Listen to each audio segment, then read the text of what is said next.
baseball fans, my name is Dave from the Frontier League Journal. I hope you're doing well, and this is another Game Talk. And today we are going to talk Joliet Slammers baseball, and we have none other than Heather Mills, the GM of the club. How are you, Heather? I'm great, thank you. I'm fine. I have a strange question, okay, you'll see. You are a woman in baseball. Is it okay to talk about you being a woman in baseball, or is it better to not acknowledge it because it seems like it should be normal? Do you know what I mean? Yeah, I like talking about it. At one time, it wasn't normal. There were only a few of us, and it seems like as the years go by, there's more and more of us. Mm-hmm. So I'm always happy to talk about it. Oh, okay, perfect. So what I'll do is I want to talk obviously about your journey in baseball because you've been there for 9 years right now with the Joliet Slammers. But before we do that, you have two women in your organization that I'm very, very eager to talk about. First is yesterday, a broadcaster made her debut on your broadcast. And no, not yesterday. I think it was Sunday. Sunday. Okay, Sunday, sorry.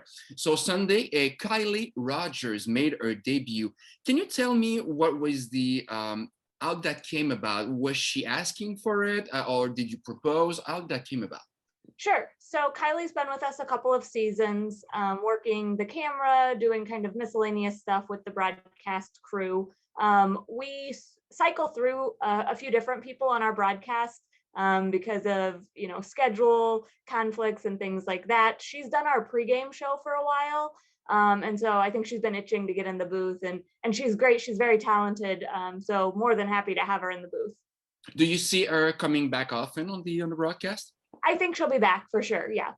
Is that a way? I mean, I'm not saying that's a plan because she should be there if she's good, either a woman or a man.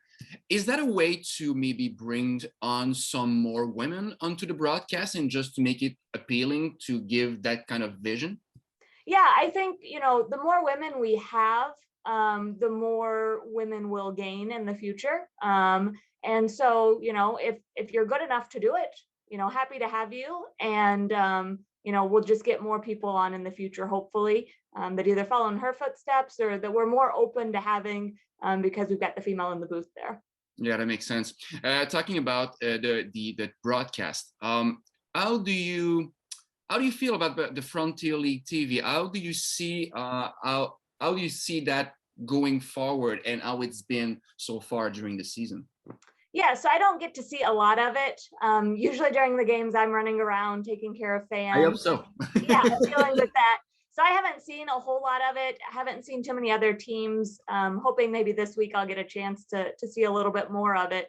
But I think it's only a positive for the Frontier League that all the teams are now streaming. It was always a few teams here or there. We had streamed early on in my time here with Joliet, and then we had taken a few years off. And last year we kind of did our own mini league out of Joliet, and because so few people could get here, we wanted to stream the games, and it was hugely successful. So we understand the importance of it, and I'm really glad that all the teams are doing it this year. Okay, and why did you take some time off from doing the broadcast? We had some equipment issues, and we had lost some of the people that had been doing it, and so as new people got trained on it and kind of learned what we needed, that's certainly not my strong suit. I've had to kind of learn all of that side of things. So once we kind of realized what was needed and that we could get back to it, and now the technology is a lot more affordable than it was 10 years ago. It made it a no-brainer. Okay, you have the Slammers, the Joliet Slammers production, which seems to be all that's visual and the video side of it. Is that directly affiliated with you, or is that kind of an external contractor? So that's all of our employees. It's all people we've hired. Okay. We do it all in-house with our own people. Sean King has been running our video board in stadium for years, and he's kind of taken charge of the production crew and runs with it. Because as I said, that's certainly not my background, and I've certainly had to learn a little bit about it. Okay, and is that an extra cost for you, or in the end, is that worth it because the experience of the fan and the would-be fans is just better? Yeah, totally worth it. There's obviously an added expense, but it's something we're happy to take on because it gets us to fans that aren't able to come out to the games. It gets us to, players' parents. It gets us in front of a lot of MLB scouts, and baseball operations directors that are seeing our players so they can go on, which is obviously our goal. We want to get as many guys to that next level as we can. So everything about it is positive. Okay, I got away from what I wanted to talk about, and this is Madison Femia. Madison Femia is the first woman in baseball, not in baseball, but the youngest woman, obviously, in Frontier League Baseball to be a first base coach, a bullpen coach, and I think she has other responsibilities. Can you talk to me about her and her approach? She's very young. I mean, either a man or a woman or anything, she's very young to be there. So what made her a great candidate to be there? Sure. So our manager had approached me back in late winter with his coaching staff that he wanted to hire.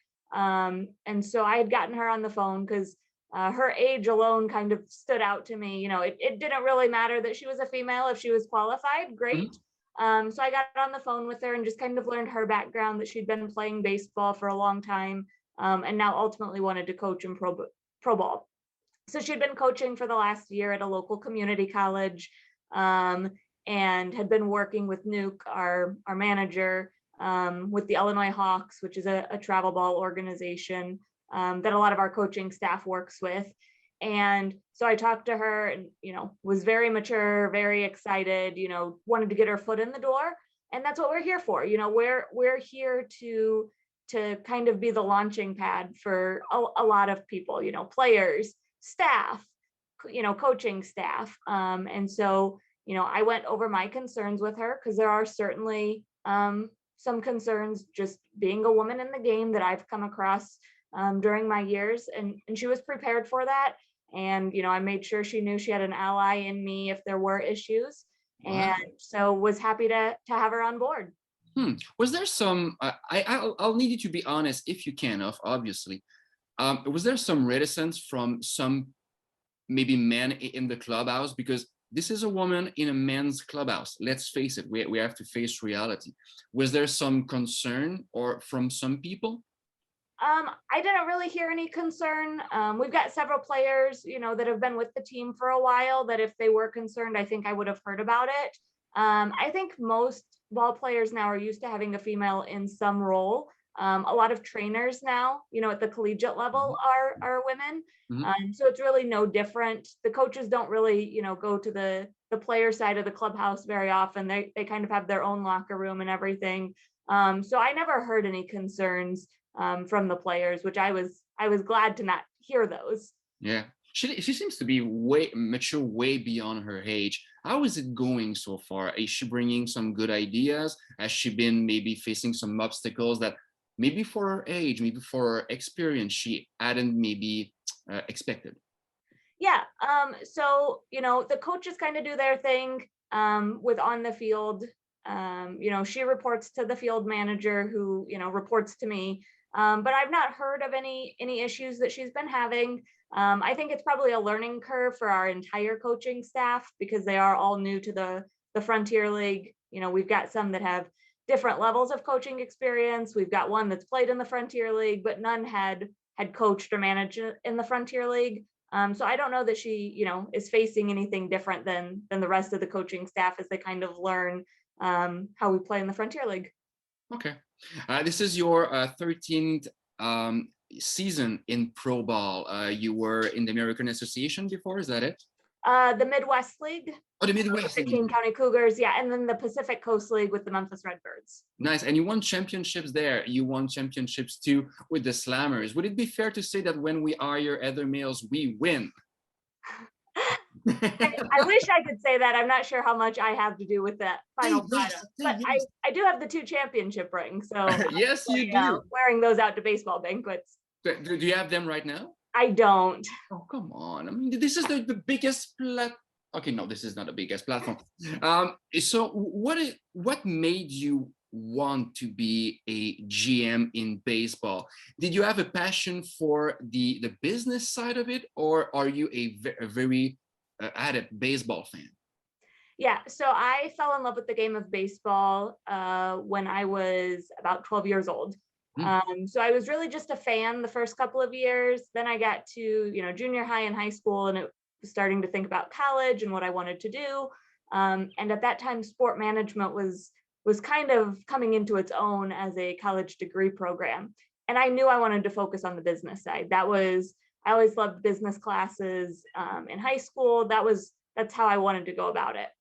So I went to college for sport management, have a business administration minor, and my goal in college was to do an internship for a full season with a baseball team, and then just work my way up, and that's what happened.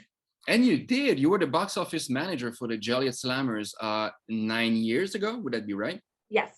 And then you just worked your way out. Your way up. Wow, this is very inspiring, Heather. And I'm being sincere right now, because some people think this is something that cannot be accomplished, and just some people will. Well, some people will. There are not 100 of those positions, but for you to just take the bull by its horns and just do it, it's very inspiring. And I wanted to say that to you. It's very important to me.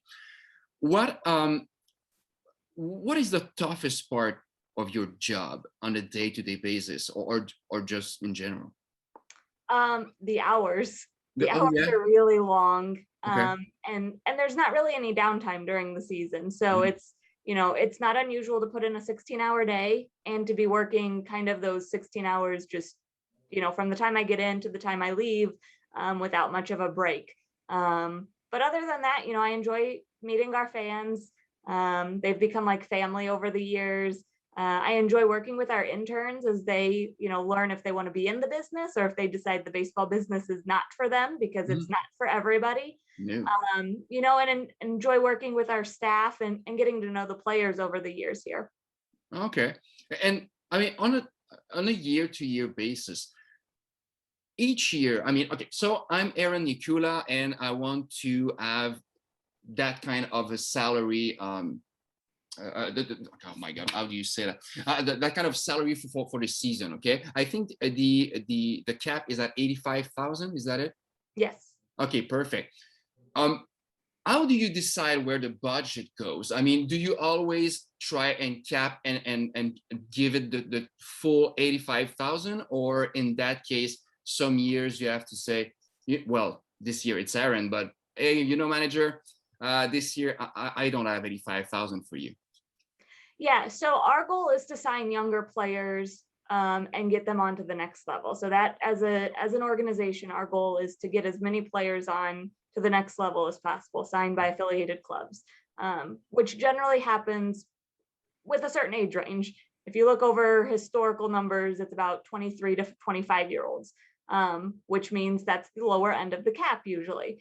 So we usually give our manager a slightly lower cap than the league cap to work with, because that meets our goal of trying to sign the younger players that we can move on, rather than maybe a little bit older, more experienced players that have had their shot and for whatever reason are back in our league. Not to say we won't sign those players, but we like to have, a good mix of the younger kids as well. Do you meet some resistance from some manager that if it's clear from the beginning that it is the way it's going to be with your organization, and it's okay, by the way, I'm not making a comment, but I think it's a fair question. Do you meet some resistance from, what, I'm not sure that's for me, because I want to sign some veterans and that's it? Yeah, and I'm always willing to talk through signings, or if there's somebody available that maybe puts us a little bit higher than we'd like. But it's like that with any department. I give a budget and it's, well, I want this instead. And again, always willing to listen. But at the end of the day, the answer may still be no. Okay, that's okay.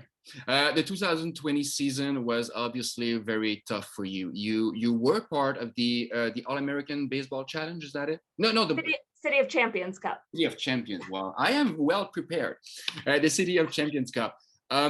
Was there any thought of the franchise not going forward in 2021, or is your financial situation right now, you have a good foundation and you're able to go for a few years? Yeah, we were always going to play 2021. Okay. That there was no question there. You know, we were going to make it through whatever we had to do. So our plan is to be here for a while. Okay, yeah, perfect. That's a good answer, by the way. So 2020, you decided to field a team, and I thank you for it. That was amazing. And I think you were the one who came up with the home run derby idea for the City of Champions Cup. How did that go about? I mean, was that your idea, or how did that come about? Yeah, so about the time we were announcing the City of Champions Cup, MLB had announced that they were coming back, and that they were playing with the international tiebreaker, runner on second, and extra innings. And there was a lot of Twitter chatter about how people hated that, and a lot of comments were, why don't they just do a home run derby? Mm-hmm. And so that clicked with me, because it's like, wait a second, this is our own league. We're making our own rules. Why can't we? And so we did. And I didn't know how people would take it, because we have a mix of some baseball purists and then the people that enjoy the aspects of minor league baseball that, are the Princess Knights or the Star Wars Knights or things like that. And so it took us like half the season to get to our first home run derby. We weren't sure we were ever going to see it. And the players went nuts. The fans stuck around. And every game after that was close going into the, 8th or 9th inning. People would talk about leaving, but they didn't want to leave in case they got to see the home run derby. So it was a lot of fun. And I'm glad we did it in a year where we could, play around with the rules a little bit on our own. And when it got picked up by the Frontier League for this season, obviously this was your idea and you're a business manager. I totally understand your side of it. And I want to make that clear. I'm a purist. I don't hate you, but I don't agree. Well, did you find some resistance for this season being more competitive? If I put it that way, if I may put it that way? Yeah, I think there's probably always going to be some resistance to it, for full, it's, give you the full truth. I'm a baseball purist too. I wouldn't normally, I'm not a fan of all the changes of rules and things like that. And I always hated the international tiebreaker, runner on second. But, guys are coming off of a year where they haven't thrown as much. You don't have as many arms. You don't want to be throwing guys a lot. So anything that can help save an arm, in this year when people are coming off of kind of a weird year of training, in my mind is a good thing, even if it doesn't follow the traditional, baseball rules. And most of our fans, again, they got used to the international tiebreaker. We've been, running with it for several years. So in their mind, this isn't a whole lot different. But I can certainly appreciate the people that are not fans of it, while also appreciating what it's doing for the game this season, so that we don't have arm injuries, that we're not playing, 13, 14, 15 inning games, and that sort of thing. What a great answer, Heather. Thank you for being so honest. We have to be honest with one thing too. The 2021 season is maybe not going according to plan on the field. This is not the best season, but it's still, there's still 3/4 of it to go. That things can turn around very, very quick. Just 1 week and you can be in first place. 1 week and you can be in first place.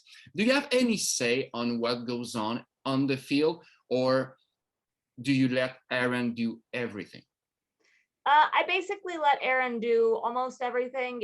If there's a concern of what we're doing, or something that ties into the business side of things, I'm certainly involved. But I hired him to be our director of baseball operations, to be our field manager. So I trust that he will get the job done. And I went through this a couple seasons ago. The latest championship that we had, we were not very good through June, and then we went on a winning streak, and then we never gave first place up. So I think we have the talent. It just seems like they're not all clicking together yet. Mm-hmm. If that in fact happens, watch out for us. There you go. And this is one of the lessons that I've learned throughout the years with baseball. It's never over. And it's exactly like that in the real world. It's not because you have a bad day, a bad week, or a bad month that it's going to always go bad. Honestly, that's when you know when people are serious. So when it's going bad, you will appreciate when it's going good. So that was my lesson of the day, I guess. Okay. What did I want to say? Okay. You don't have a winning percentage right now, but from what I've gathered around, well, with the Capitals for which I work, and around the league with teams, winning does not equal attendance. I mean, I think the overall environment is very, very important. How is it going attendance wise? And have you seen that winning is not necessarily bringing in more people? Yeah, to be honest, most of our fans are here for the entertainment aspect. So they love that there's a baseball game going on. But, you know, they bring the kids so the kids can play in the playground or eat Dippin' Dots, you know, or come out on princess night and meet the princesses, or superhero night and meet the superheroes. So we really, you know, obviously winning's important, but we really like to focus on the entertainment aspect. And as things kind of slowly trend back to normal, we're certainly seeing more of the fans come out. Early June's always kind of tough. Kids are still in school, you know, lots of activities surrounding graduations and things like that. But we're really excited for this weekend. July 4th is usually a really great weekend for us. And we think people are excited to get, you know, back out, going to ball games, seeing the fireworks after the game, and just having a good time when they're out here. And on the other side of the spectrum, there is the analytics department. There is a page that popped up on Twitter recently. It's the Joliet player development, and I think you have the oh my god, the oh my god, the Yadzer, the Yacture, the you know, the cameras. Yeah, we don't have that installed yet. Oh, you don't? Oh, I thought. No, we were waiting on some advertising pieces to be installed around the dugout before we got that installed. But we have a very analytical minded coaching staff that's certainly very interested in the analytics of the game. Okay, there you go. But I guess there is an expense that comes with it. So there was a discussion between Aaron and you about what will it bring to the players, to the team, and to the fans. So how did that discussion come about? Yeah, so again, you know, I'm not the most, you know, baseball analytics person, but I appreciate the analytics, and I just don't have the time to devote to it that maybe I'd like to. So when the discussion came about of possibly getting this technology, you know, the more information we have, the better off we are. I'm very much a numbers person on budget and things like that. So I understand, you know, historical data can be helpful moving forward. So, you know, not any pushback on my side of things. Okay. Let's just say my name is Craig. I go to you on the concourse. I have a crazy idea. I'm a season ticket holder. How do you deal with me with my crazy suggestions? So with Craig, I always listen to the suggestions. However, I'm not afraid to tell him no. Ah, there you go. And can you tell me, okay, Lichtenwalter? Lichtenwalter, yep. Yes. Okay, perfect. So Craig, this is a cheers to you, my friend. Craig is passionate about the Joliet Slammers. He really is, and he's doing something right now where he's taking all the games from all the years you've been in action. And do you plan on doing something? He's talked to you about it, right? Yes, yeah, and we're planning to do something with that data. It's just one of those things where it's on my to-do list. Sure. It's just during the season, things can be crazy. So I'm hoping that in the near future, I'll have some time to upload that all on our website and get some of it in our program that's available online so people can see that. That I like. I told him, man, there is a place for you on that website. Maybe not during the season because she's got other things to do, but just the fact that you're open to it says a lot about you, Heather, because as a fan, if I go on the website and I want to know everything about about the franchise, and something has done something for free, I mean, come on, you've got to present it. Come on. Yeah, okay. Absolutely. Where do you see yourself in 5 years? Do you still see yourself building up that Joliet franchise, or do you have other plans? That's a good question. So, I've been here 9 years. If I'm still in baseball, I'm probably here in 5 years. It is a difficult job. It's a lot of hours. So I'll never say that I won't be here or that I'll be with another club or anything like that. But, really haven't looked too far ahead for that. Open to different things, but I may be perfectly happy still running the Joliet Slammers at that time. Nice.